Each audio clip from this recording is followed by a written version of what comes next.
Hello मेरे प्यारे साथियों, आप लोगों का हमारे इस चैनल सिल्वर सक्सेस पर एक बार फिर से वर्ल्ड हिस्ट्री की दुनिया में स्वागत है।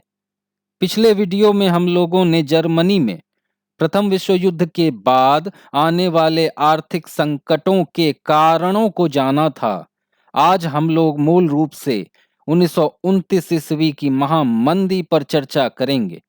हम लोग समझने का प्रयास करेंगे कि इस मंदी के दौर ने जर्मनी को किस प्रकार प्रभावित किया। तो फिर देर किस बात की, आइए शुरू करें। जैसा कि हम लोग जानते हैं कि प्रथम विश्व युद्ध ने कहीं न कहीं पूरे विश्व को प्रभावशाली बड़ी समस्याओं की तरफ धकेल दिया था, जिनमें से एक प्रमुख समस्या थी वैश्विक मंदी।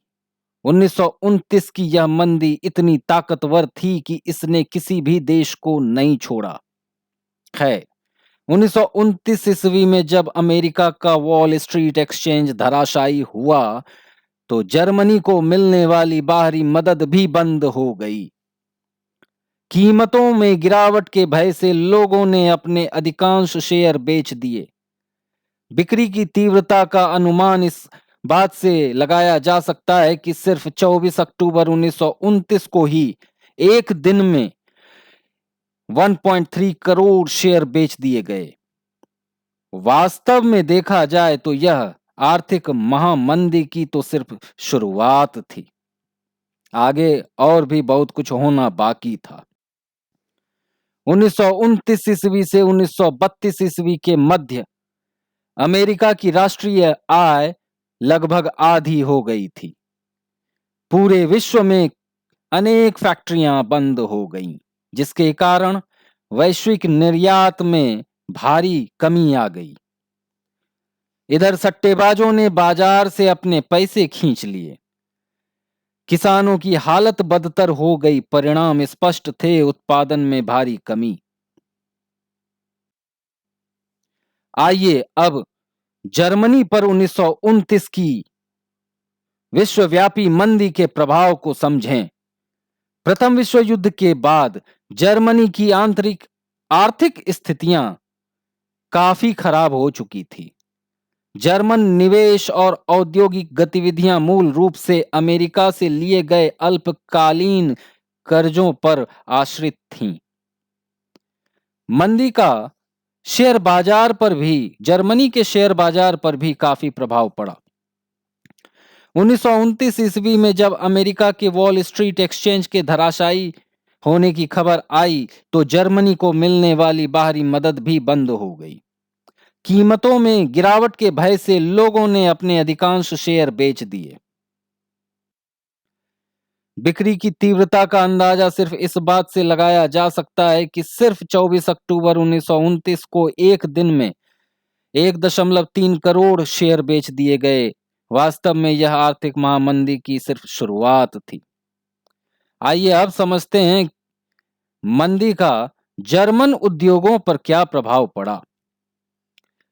मंदी का सबसे ज्यादा प्रभाव जर्मन अर्थव्यवस्था पर पड़ा। इस प्रभाव की स्पष्टता इस बात से मिलती है कि 1929 ईस्वी के मुकाबले 1932 ईस्वी में जर्मनी का कुल उत्पादन सिर्फ 40% रह गया था। 40%। मजदूर या तो बेरोजगार हो रहे थे या उनके वेतन में भारी कटौती की जा रही थी। स्थिति इतनी विकट थी कि लगभग 60 लाख लोग बेरोजगार हो चुके थे। सड़कों पर लोग गर्दन में एक तलखी लटकाकर घूमने लगे, जिस पर लिखा होता था, मैं कोई भी काम करने के लिए तैयार हूं। बेरोजगार युवक सामान्यतया 3 कार्य करते हुए देखे जाने लगे। पहला, सार्वजनिक स्थलों पर या तो वे ताश खेलते थे, नुक्कड़ों पर झुंड बनाकर बातचीत करते थे, रोजगार दफ्तरों में नौकरी के लिए लंबी कतारों में उपस्थित हुआ करते थे। उनके पास काम था ही नहीं तो वो क्या करते। रोजमर्रा की जिंदगी में वो जो किया करते थे, इन दिनों भी वो यही करते हुए देखे जाने लगे। जैसे जैसे रोजगार के अवसरों में कमी आ रही थी, युवा वर्ग आपराधिक गतिविधियों में ज्यादा रुचि लेने लगा। फलतः अपराध भी अपनी चरम अवस्था की तरफ बढ़ने लग गया। चारों तरफ हताशा और निराशा के माहौल ने जन्म ले लिया था। लोगों को अपने भविष्य की चिंता हो रही थी। लोगों को बार बार यही डर सता रहा था कि अगर ऐसी ही परिस्थिति रही तो कुछ दिनों के बाद खाने की भी समस्या उत्पन्न हो जाएगी। खैर, मंदी का आम जनता पर प्रभाव। आर्थिक संकट ने कई प्रकार से आम जनता को प्रभावित किया और उनके अंदर गहरी बेचैनी तथा डर पैदा कर दिया। आइए उन सभी कारणों को, उन सभी प्रभावों को समझने का प्रयास करें। मुद्रा के अवमूल्यन के साथ ही मध्यम वर्ग, विशेष रूप से कर्मचारी वर्ग और पेंशनधारी वर्ग की मासिक बचत में भारी कमी आ रही थी। कारोबार ठप हो रहे थे, जिसके कारण छोटे स्तर के व्यापारी, स्वरोजगार में लगे लोग और खुदरा व्यापारियों की हालत भी दिन ब दिन खराब होती जा रही थी। मध्यम वर्ग के लोगों को सर्वहाराकरण का डर सताने लगा। उनको लगने लगा कि यदि स्थितियां नहीं सुधरीं तो वह दिन दूर नहीं जब उनको भी मजदूरी करनी पड़ेगी। संगठित मजदूर वर्ग की हिम्मत तो नहीं टूटी, लेकिन बढ़ती बेरोजगारी के कारण उत्पन्न मोल भाव की स्थितियों ने उनको भी टच कर दिया। इससे अछूते हुए नहीं रह पाए। परिणाम स्पष्ट थे, काम की आवृत्ति और मजदूरी में कमी। कृषि उत्पादों के मूल्यों में भारी कमी ने किसानों पर उच्च स्तरीय प्रभाव डाल दिया। युवाओं को अपना भविष्य अंधकार में दिखाई दे रहा था। कुछ युवक तो आपराधिक गतिविधियों में भी शामिल होने लगे।